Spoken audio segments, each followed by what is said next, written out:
São milhares os que ali passam diariamente. Apressados e indiferentes, seguem a sua marcha, parecendo ignorar quase por completo aquele imponente e emblemático edifício que se ergue junto à Marginal.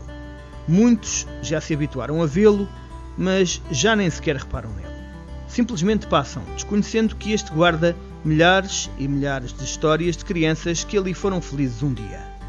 Histórias que, todas somadas, fazem a história da antiga colónia balnear infantil O Século, que hoje tem como herdeira a Fundação O Século e que ajudam a compor o retrato social do Portugal do século XX.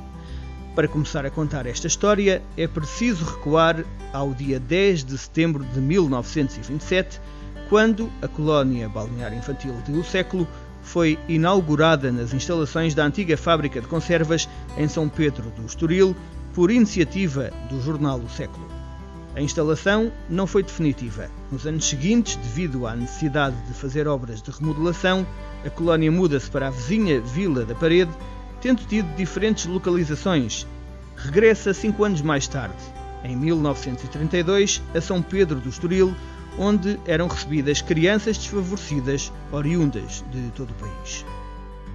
A colónia é o resultado, digamos assim, é o corolário de uma série de iniciativas que se desenrolavam desde o final do século passado, do século XIX e no início do século XX, das colónias de férias que eram dirigidas ao que na altura se chamava a infância desvalida, ou seja, às famílias e às crianças mais necessitadas. O que movia estes filantropos era exatamente o fato de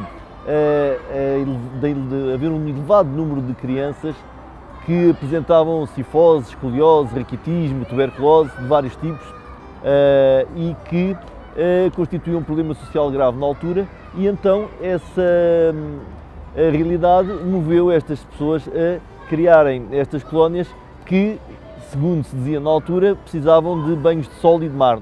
O jornalista João Pereira da Rosa, então diretor do jornal O Século, foi o grande mentor e impulsionador da criação da colónia balnear e da sua instalação em São Pedro do Estoril, mas para isso contou com a ajuda não menos importante do Conde de Montreal, que em 1933 doou 250 contos para a compra dos terrenos de São Pedro do Estoril. Órfão desde cedo e com uma infância difícil, Pereira da Rosa acalentava um sonho, o sonho de um dia poder ajudar as crianças que, tal como ele, passavam por dificuldades na infância. Um sonho que acabou por concretizar. Foi uma espécie de ato de amor que tinha esta característica sublime de ser dirigida a pessoas que ele não conhecia. A colónia proporcionava, durante muitos meses por ano, salvo erro, de início desde maio até outubro, férias a crianças que vinham de onde viessem e podiam ali estar instaladas durante 20 dias. Muitas delas viram o mar pela primeira vez, muitas delas, se não todas, tiveram férias pela primeira vez e, de facto, a miudagem passava ali 20 dias de sonho para eles. Sobretudo crianças que vinham com muitas dificuldades, com muito poucos conhecimentos básicos, vinham do interior, sobretudo daquelas zonas mais isoladas e mais fechadas da província. E nós tivemos aqui crianças, desde crianças que nunca tinham visto o mar, isso era a maior parte delas. Portanto, está a ver a necessidade que era de ter junto delas um monitor que a acompanhasse, que a fizesse, que conversasse com elas de forma a fazer perder o medo do mar, perder o medo de contactar com os outros meninos e mais de conhecer e de aprender a comer.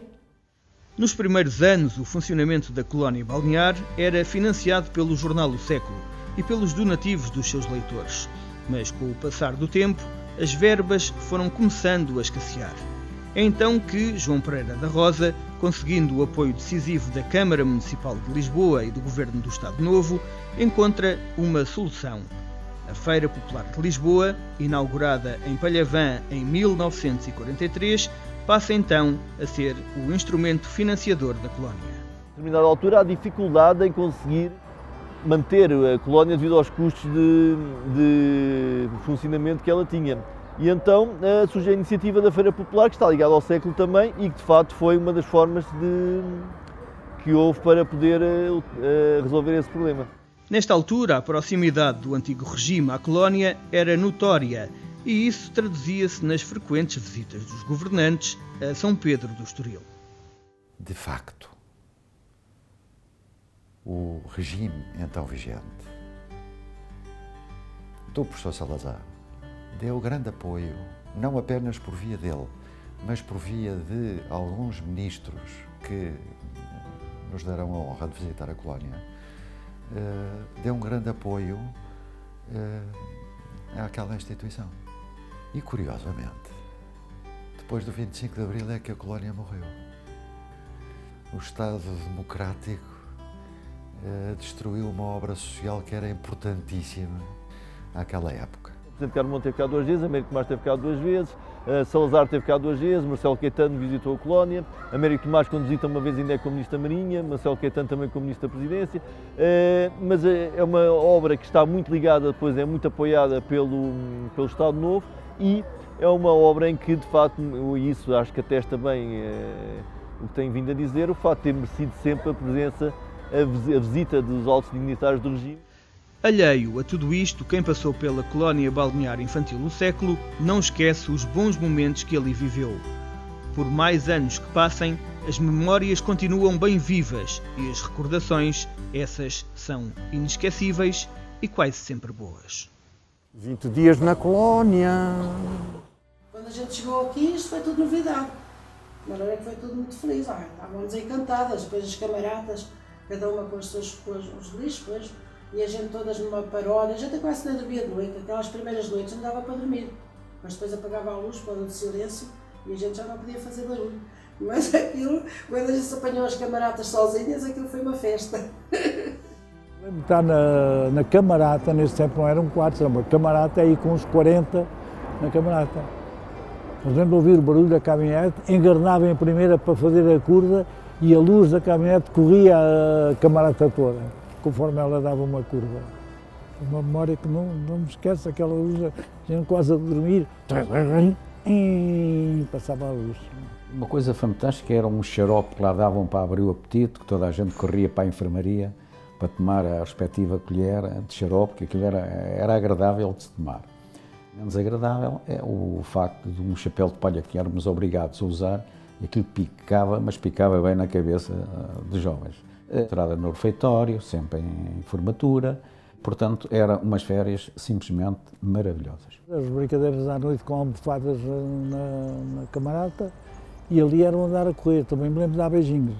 Tivemos sessões de beijinhos também assim meio às escondidas, com meninas, também me lembro disso. Então arranjou lá alguns namoricos? Não. Arranjei um namorico e ainda hoje sei onde mora a mocinha e nunca tive coragem de lá ir. Lembro do diretor, da filha do diretor, das camaratas e da gente ir para aqui nos divertirmos e brincarmos. Era uma coisa formidável para nós, aquilo era o sair da gaiola e vir para o espaço, uma liberdade total, uma coisa que nunca esqueço. Tenho passado aqui imensas vezes, tenho parado aqui dezenas de vezes a olhar para aquilo.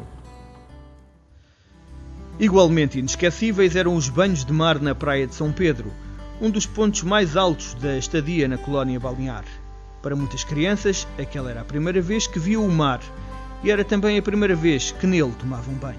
E foi lá que eu aprendi a nadar. A nadar não, a entrar na água. Fazíamos bichos, debaixo d'água, saímos da água, lá ia, seguiu. Cada um dava um mergulho. Já não íamos nadar, porque éramos muito miúdos, 10 anos.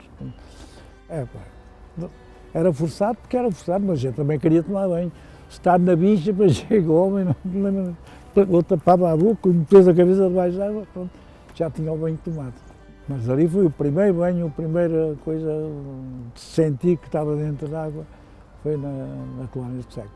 O seu banheiro pegava em nós, tapava o nariz, tapava a boca, era um banho chamado banho forçado. Mas pronto, tomávamos banho. Na praia, montava-se uma grande tenda onde as crianças deixavam a roupa e depois brincavam ali um bocadinho, e quando era a altura dos banheiros irem ajudar as crianças a tomar banho, muitas não queriam nem molhar os pés, mas aí havia assim aquela coisa da obrigatoriedade, não é? Então pegavam nas crianças, vinham até à beira d'água e depois davam-lhes um mergulho. Alguns coitados ficavam assim um bocadinho com falta de ar, mas pronto, era o normal. O banheiro era simpático, mas era fazia um bocadinho força connosco.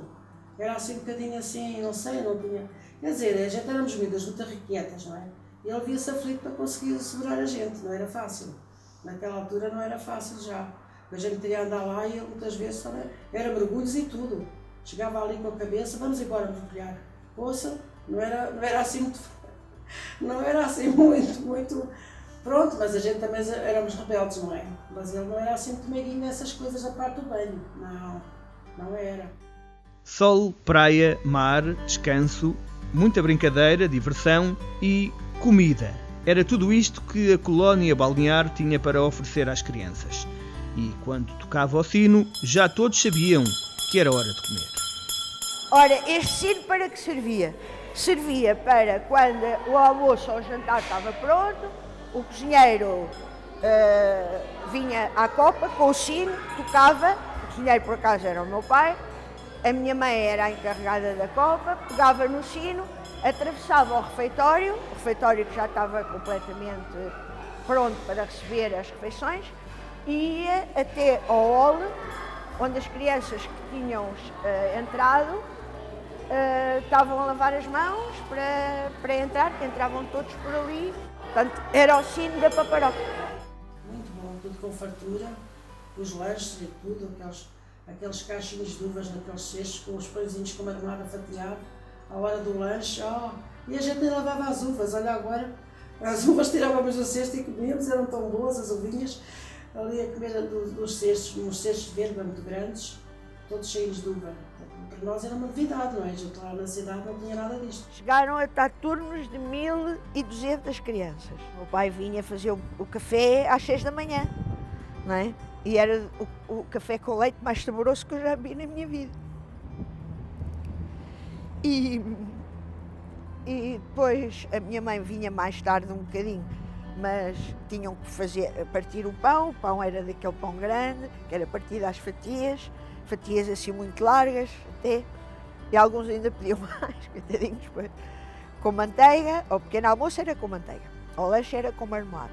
E era aquelas panelas enormes que eram içadas com os guindastes, na altura o forno era a lenha, e era comida caseira, pronto.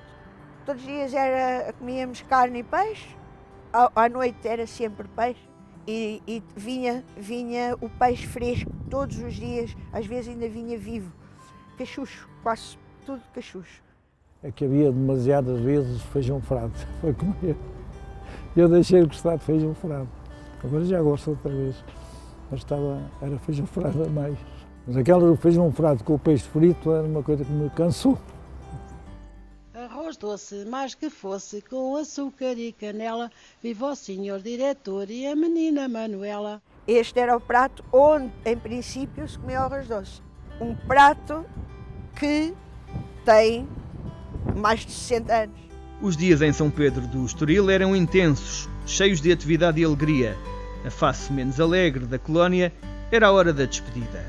Uma hora que ninguém gostava de ver chegar. Tenho presente quando a despedida, que era uma coisa terrível, porque nós cantávamos uma canção baseada salvo erro, na Maria Papoula, Adeus aldeia, portanto, parece-me que é assim. Adeus colónia, com toda a cerimónia eu te vou deixar. Adeus vigilantes, com todos os instantes eu torno a voltar. Despedimos dos criados do jardim das camaratas no lugar onde eu dormia. Ai, ai, ai, não me importo, mas também ao sonho de minha mãe, ao tempo que não havia. Acabava tudo a chorar, os formadores, os acompanhantes, os vigilantes, os jovens e toda a gente, porque era uma despedida muito sentida pelo bom que se teve até aí. Portanto, havia razões suficientes para sentirmos muito a despedida. À volta daqui 10 anos, passei pela colónia e vi grande movimento e desci e fui lá para recordar. Bem, estava toda a gente a chorar, que era o último dia daquele turno e que também me emocionou, como agora estou emocionado.